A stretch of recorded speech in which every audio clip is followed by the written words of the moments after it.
I've told this story maybe a dozen times now, and each time I do, I feel that same cold knot form in my stomach.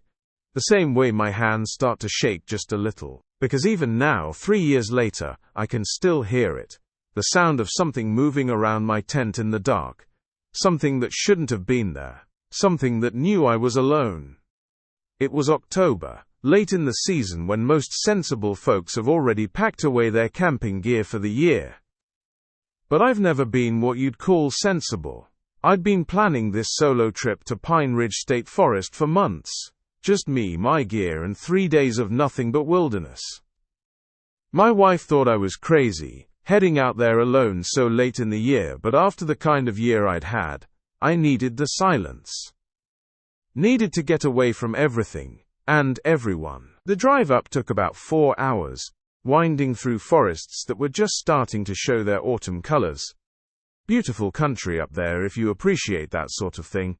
Rolling hills covered in oak and maple with little clearings that open up like secrets between the trees. I'd been to Pine Ridge before, knew the trails pretty well, but I'd always gone with friends. This time was different. This time, I wanted the solitude. I parked at the trailhead around 2 in the afternoon, shouldered my pack, and headed into the woods. The plan was simple enough. Hike about 5 miles into a clearing I knew, set up camp, and spend a couple days just existing in the quiet. No phone service up there, which was exactly what I wanted, just me and the forest. The hike-in was perfect. Crisp air, that smell of dying leaves and wood smoke from some distant cabin. My boots crunched through the fallen foliage, and every so often I'd catch a glimpse of a deer, or hear the rustle of a squirrel. Normal sounds. Comforting sounds. The kind that make you feel like you're part of something larger than yourself. I reached the clearing just as the sun was starting to sink toward the treeline. It was exactly as I remembered it. A rough circle of grass maybe 50 feet across, surrounded by tall pines and oaks. A little creek ran along the eastern edge, providing fresh water and that gentle babbling sound that's better than any white noise machine. Perfect spot for a camp. I took my time setting everything up.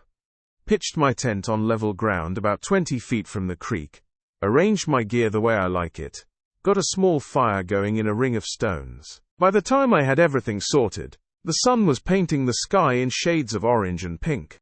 I cooked a simple dinner over the fire, opened a beer from my cooler, and settled in to enjoy the peace. And it was peaceful. God, it was beautiful. The fire crackled and popped, sending little sparks up toward the first stars.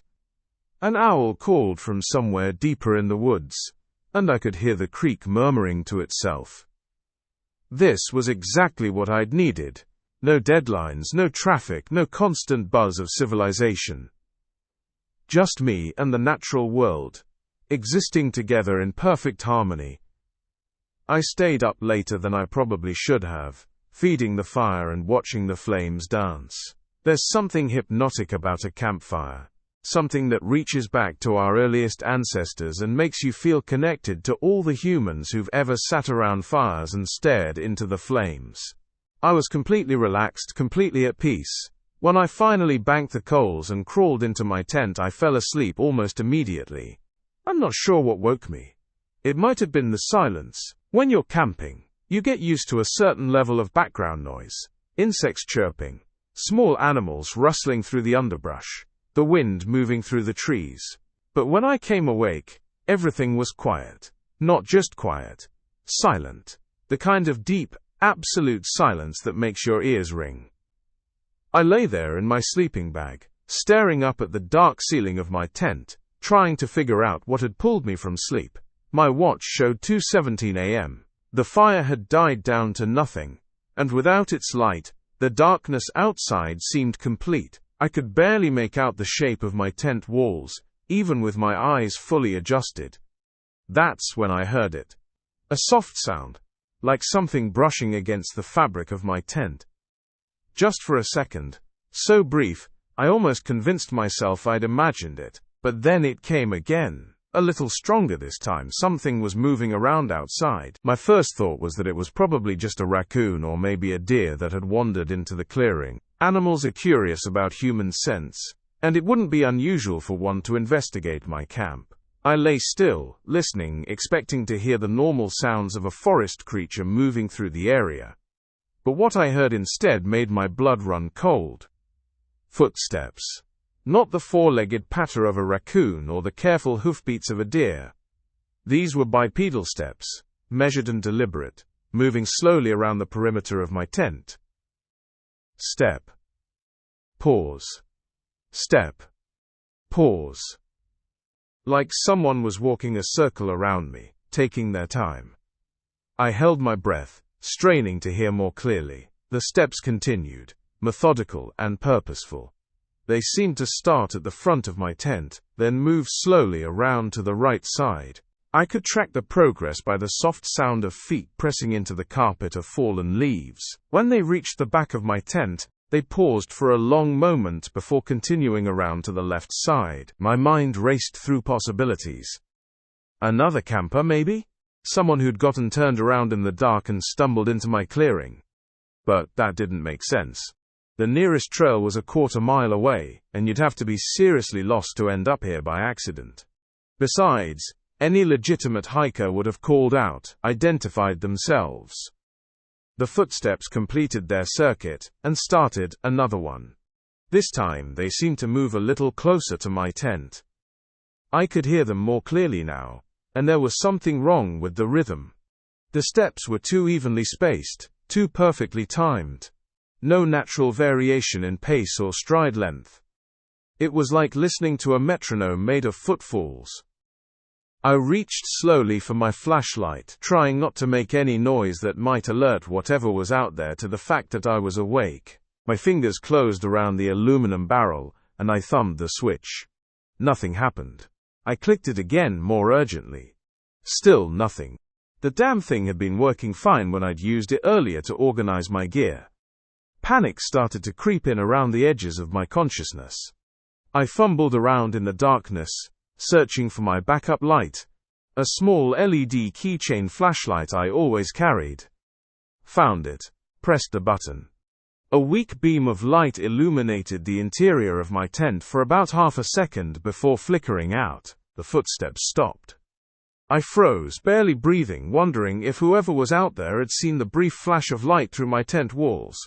The silence stretched out, becoming almost unbearable. I strained my ears, listening for any sound that might tell me where they had gone. Then I heard breathing. It was coming from just outside the wall of my tent, maybe 3 feet from where I lay, deep, slow breaths that seemed louder than they should have been in the still air. In and out, with the same mechanical regularity as the footsteps had been. I wanted to call out, to demand to know who was there and what they wanted. But something primitive in my brain kept me silent, some ancient survival instinct that recognized the presence of a predator, and knew that the best chance of survival was to remain perfectly still, perfectly quiet, and hope that it would move on. But it didn't move on. The breathing continued, and I began to realize that whatever was out there was just standing beside my tent, listening, waiting. The thought made my skin crawl. What kind of person stands in the woods at 2 a.m, breathing outside a stranger's tent? Minutes passed. I have no idea how many times seemed to stretch and distort in that darkness. The breathing never stopped, never changed rhythm. It was like being watched by something that didn't need to blink, didn't get tired, didn't get bored. My legs started to cramp from holding the same position for so long, but I didn't dare move. Sweat beaded on my forehead despite the cool night air. I became aware of my own breathing, which seemed impossibly loud in comparison to the steady rhythm outside. I tried to match it, to breathe in sync with whatever was out there, hoping it might mask the sound of my own existence. Then, without warning, the breathing stopped. The silence that followed was somehow worse than the breathing had been. At least when I could hear it, I knew where it was. Now whatever was out there could be anywhere, moving around to another side of the tent, creeping closer, preparing to do what? I lay there in the dark, every muscle tensed, waiting for something to happen. My heart hammered against my ribs so hard I was sure it could be heard outside. Seconds ticked by, then minutes, still nothing. Maybe it was gone. Maybe whatever had been out there had finally lost interest and wandered off into the woods. I allowed myself a small measure of hope, though I didn't dare relax completely. That's when I felt it. A pressure against the side of my tent just behind my head. Something was pressing against the fabric from outside, creating a small indentation that I could feel through the wall. The pressure was gentle but insistent, like a hand placed flat against the tent. A bit down hard on my lower lip to keep from crying out. The pressure held steady for what felt like an eternity, then slowly moved down along the side of the tent. Whatever was out there was running its hand along the fabric, feeling its way around the structure, exploring. The pressure moved down to the level of my torso, then continued toward the foot of the tent. I tracked its progress, my mind painting horrible pictures of what might be doing this. When it reached the corner where the side wall met the foot of the tent, it stopped. New sounds now, soft scraping, like fingernails being dragged across the nylon. The scraping moved back and forth across a small area, and I realized with growing horror that whatever was out there was testing the fabric, looking for a weak spot. I had to do something. I couldn't just lie there and wait for it to find a way in. Moving as slowly and silently as possible, I reached for my camping knife. It wasn't much, just a simple folding blade, but it was better than nothing. The scraping stopped abruptly. For a moment I thought maybe my slight movement had scared it away. Then I heard something that made my stomach drop through the floor. A zipper being pulled. Not my tent zipper, that was on the opposite side. This was coming from behind me, near where the scraping had been. But there was no zipper on that side of the tent. The wall was solid fabric from corner to corner.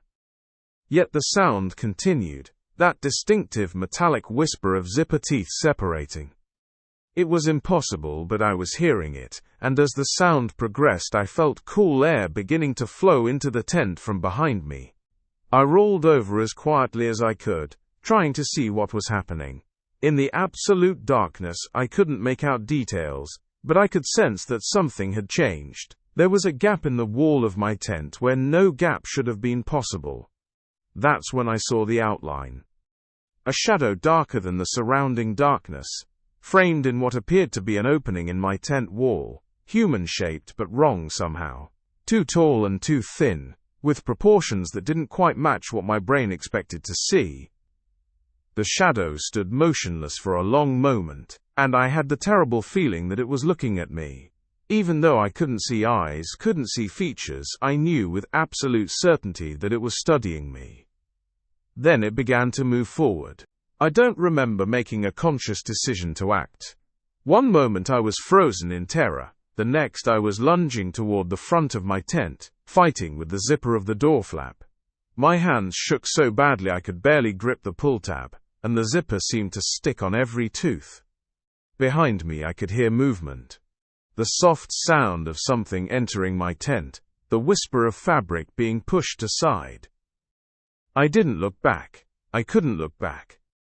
The zipper finally gave way, and I tumbled out into the clearing. The night air was shockingly cold against my sweat-soaked skin, but I barely noticed. I ran. No plan, no destination, just pure animal panic driving me away from the tent, and whatever had been inside it with me. I made it maybe 20 feet before I tripped over something in the darkness, and went sprawling into the fallen leaves. Pain shot through my knee where it hit a rock, but the adrenaline kept me moving. I scrambled back to my feet and kept running, crashing through the underbrush at the edge of the clearing. Branches tore at my clothes and scratched my face as I plunged into the woods. I had no idea which direction I was going, no idea where the trail might be. I just ran, driven by a terror so pure it seemed to burn in my chest. I don't know how long I ran before exhaustion finally overcame panic. I found myself leaning against a large oak tree, gasping for breath, my heart beating so fast I thought it might burst. Only then did I realize how quiet the forest had become again. No sounds of pursuit, no breaking branches or rustling leaves behind me. I was alone. I stood there for a long time, listening, trying to decide what to do next. I was lost, miles from my car, with nothing but the clothes I'd been sleeping in. No food, no water, no light. The smart thing would have been to wait for dawn, then try to find my way back to the clearing to retrieve my gear. But I couldn't. The thought of going back there, of seeing my tent and whatever might still be waiting inside it, was more than I could handle. Instead, I spent the rest of the night stumbling through the woods, following what I hoped were game trails, searching for any landmark that might lead me back to civilization. I found the main trail just as the sun was coming up, more by luck than skill. It took me another 2 hours to hike out to my car, and by then I looked like I'd been attacked by wild animals. Scratches covered my arms and face, my clothes were torn, and I was shaking from a combination of cold and leftover adrenaline. I drove home in a daze, trying to make sense of what had happened. By the time I reached my house, I'd almost convinced myself that it had all been some kind of nightmare, a product of sleeping alone in an unfamiliar place. But 3 days later I got a call from the state park rangers. A group of hikers had found my campsite and reported abandoned gear. When the rangers investigated, they found my tent exactly as I'd left it, except for one thing. There was no opening in the back wall, no impossible zipper, no gap in the fabric. The tent was intact, completely undamaged. But everything inside had been arranged in perfect geometric patterns. My sleeping bag was folded into a precise square. My clothes were stacked in neat piles of exactly equal height. Even my toiletries had been arranged in perfectly straight lines. The ranger who called me said it was the strangest thing he'd ever seen. Like someone had taken everything I owned and turned my tent into some kind of bizarre art installation. They asked if I wanted to come back and collect my gear. I told them to keep it, donate it, burn it. I didn't care. I never wanted to see any of it again. I never went camping alone after that. Hell, I barely went camping at all. When my wife asks me why I gave up something I used to love so much, I tell her I just lost interest. But that's not true. The truth is that every time I think about sleeping in a tent, I remember that shadow in my doorway. I remember the sound of that impossible zipper, and the feeling of being watched by something that shouldn't exist. And sometimes, late at night when I'm lying in my own bed, in my own house, I still hear it. The sound of measured footsteps circling around and around, getting closer each time. The steady rhythm of breathing that doesn't belong to anything human. I know it's just my imagination, has to be, but knowing that doesn't make it any less real when I'm lying there in the dark, listening to it come back for me. The thing is, I keep thinking about those perfectly arranged items in my tent. The geometric patterns, the precise measurements. Like whatever was out there had spent hours playing with my belongings, studying them, learning about me through the things I'd brought into its territory. And I wonder, what was it trying to tell me? What message was hidden in those neat little piles and straight lines? Because sometimes I think that arrangement wasn't random at all. Sometimes I think it was an invitation. A carefully crafted signal meant to draw me back to that clearing, back to whatever is waiting for me in the darkness between the trees. The rangers sealed off that section of the forest the following spring. They said there had been too many incidents, too many campers reporting strange experiences in that area. But I know the real reason. I know that whatever I encountered that night is still out there, still circling that clearing, still waiting for someone foolish enough to pitch their tent in its territory. And God help me, sometimes I want to go back. Sometimes I lie awake at night, thinking about that shadow in my tent, and I feel something calling to me from those dark woods. Something that knows my name, knows my scent, knows exactly how I sound when I'm breathing in fear. It's been 3 years now, but I can still feel it out there, patient and persistent, waiting for me to return. And the worst part, the part that keeps me awake most nights? I think I'm going to. One of these days, when the pull gets too strong to resist, I think I'm going to pack up my gear and drive back to Pine Ridge State Forest. I'm going to hike into those woods and set up my tent in that clearing, and I'm going to wait for it to come back. Because whatever was circling my tent that night, whatever rearranged my belongings with such careful precision, it wasn't finished with me. I can feel that certainty in my bones, in the way shadows seem to move when I'm not looking directly at them, in the way silence sounds different now than it used to. It's still out there, waiting. And deep down in a part of myself I don't like to acknowledge, I think I'm waiting too.